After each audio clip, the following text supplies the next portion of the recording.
آیا حارث بن نعمان فہری آیا اور کہا کہ یا رسول اللہ یہ آپ نے کہا ہے یا اللہ نے؟ تو کہا میرا کلام میرا فعل وہی ہے جو اس کا ہے، یہ میں نے نہیں کہا اس نے کہا۔ اب یہ کہتا ہوا چلا اور اس کو اللہ نے قرآن میں جگہ دی سورۃ انفال میں، اللہم ان کان ھذا ھو الحق من عندک فامطر علینا حجارۃ من السماء۔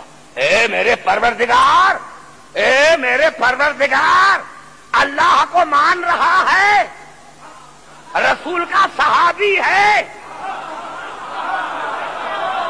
بڑا جملہ ہے۔ کیونکہ آج میں سمجھ گیا بس یہی ہے، کافی خطیب کے لیے ہوتی ہے کہ آپ کا جو مزاج ہے سماعت کا وہ بہت بلند ہے، اسی لیے کل حقیقی طور سے میری تقریر شروع ہو جائے گی۔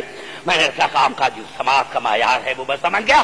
میں نے کیا کہا اللہم، یہ سورۃ انفال، اللہم ان کان ھذا ھو الحق من عندک فامطر علینا حجارۃ من السماء۔ اے پروردگار اگر یہ علی آپ کی طرف سے حق ہے، یہ علی یہ علی آپ کی طرف سے حق ہے تو میرے اوپر پتھر کا عذاب نازل کرو۔ یہ علی بڑا جملہ ہے، گھبرائے نہیں۔ دیکھو جلدی جلدی سوا گھنٹہ گزر گیا۔ یہ علی پروردگار، اے میرے پروردگار، اللہم اے میرے پروردگار۔ حارث بن نعمان فہری اللہ کا مخالف نہیں، بڑا مباحث ہے۔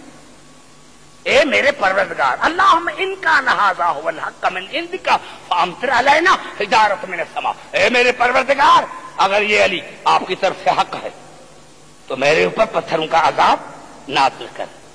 بس یہ کہنا تھا، یا صحابہ کرام نے آسمان کی طرف دیکھا، ایک چھوٹا سا پرندہ تھا ابابیل، اس کے چونچ میں پتھر تھا۔ ایک ایک جملے میں میرا نقطہ ہوتا، پرندہ تھا چھوٹا، اس کی چونچ میں پتھر، حج تھا، تازے تازے بال منڈائے تھے، پوری توجہ جہاں جہاں میرے بزرگ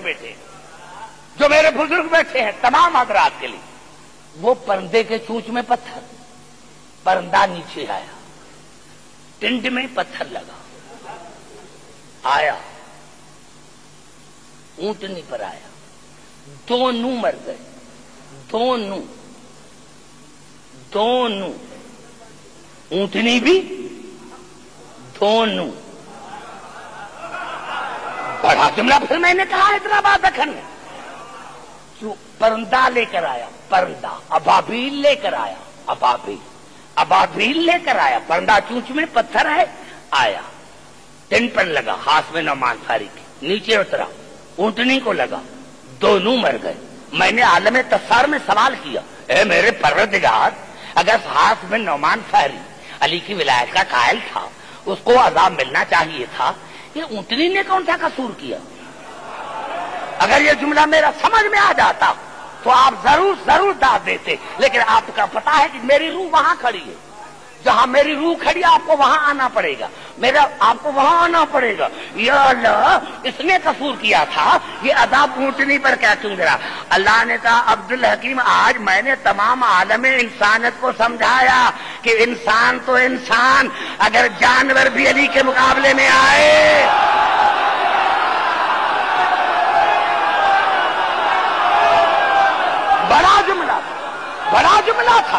بڑا جملہ تھا میرے بچے، میرے بھائی، یہ عبدالحکیم پڑھ رہا ہے، یہ آپ کی سطح سے بڑا جملہ تھا جس کو آپ نے نہیں سمجھا۔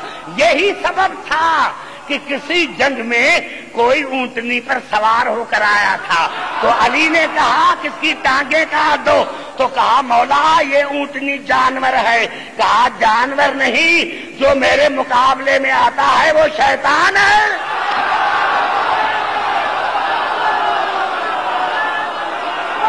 نعرہ حیدری، سمجھ میں آیا ابھی؟